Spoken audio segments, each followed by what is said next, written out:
Hi guys, and welcome back to my channel, Blue Nose Trading. My name is Tori Solis, and today I'm going to be showing you how to mix a CMC gum solution.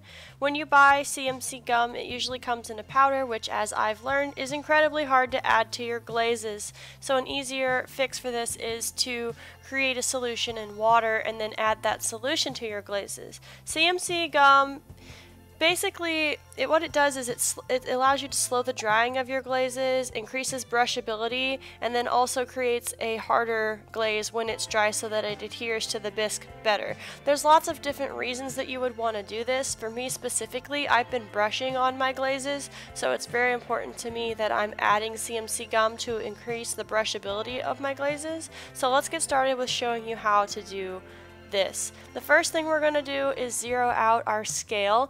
We are going to be adding this, measuring out this CMC gum powder. I'm making a liter of it. You can make however much you want, but for 1 liter of water, I'm going to be using 40 grams of powdered CMC gum solution. So I'm just going to measure out 40 grams here. We're not going to be adding this into the water because we're going to need to boil the water first. Make sure you have a somewhat, honestly, the accuracy of your scale doesn't super matter. This doesn't have to be exact. There are varying opinions on how much to use per liter of water. Digital Fire says 63 grams for 1 liter of water if you're using the Laguna CMC gum. I'm just using generic, got it off the internet, CMC gum that's food safe. I think most of it's food safe, but this one was food grade. So we're just going to go with 40 and we're going to feel it out. Once I get this 40 measured here, we're going to switch over to the stove. There we go, 40. I said it didn't have to be exact, but I'm exacting sometimes. So we're going to switch over to the stove, generic pot. We're just going to pour our 1 liter of water into the pot. It's just like making macaroni, except we're measuring the water. Turn it on high, and then forget about it, because watch pot never boils. So when we come back and the water is crazy boiling, that's good. That's what we were trying to do. So now we're going to go ahead and just turn off the stove. Don't put the stuff in there yet. Turn off the stove, remove the pan from the heat, come over here, and then we're going to add the powder into the water that was just boiling that we just took off the stove. And then we're going to whisk it. And we're going to whisk it and whisk it and whisk it. And honestly, it took forever to whisk it all around to get it all mixed in, even at boiling temperatures. I probably should have used my immersion blender, but I forgot. And also, I think I kind of remembered, but I didn't want to damage the non-stick sides of my pan with my immersion blender, so I just went for it with this, my rubber coated safe mixer. But eventually I got it all mixed up. And once it was all mixed up, I took the whisk out. This stuff is really, really thick and sticky.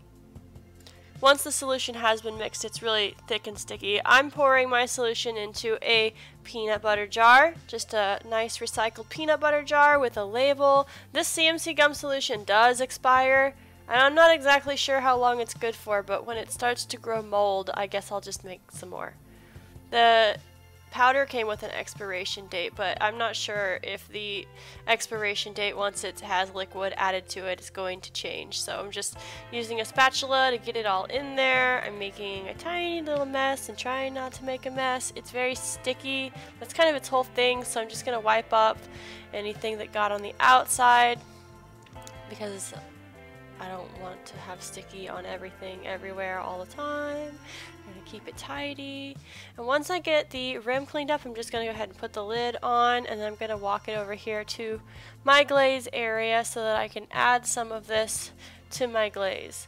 So I've got my solution, I've got a glaze, I've got my immersion blender, I've got this tiny little I forgot what these are called, but this thing, and it's like 2 milliliters, which is, I've got 100 milliliters or something like that of glaze here. I think it might be 500 milliliters. Regardless, however much I added here was not enough, but it's easier to add more than to take it away. I'm going to put a link down to Digital Fire, how much you need to add to your Glaze really depends on what you're doing. I'm just going to be taking it up slowly, one little bit at a time, until I feel like I have enough and it's at a consistency where I'm comfortable with it, because I'm going to be brushing my glazes. That's the main reason for doing this.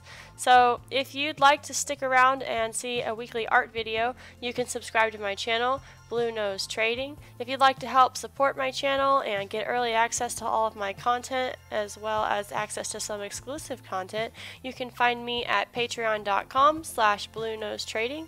I will see you guys next week with another art video.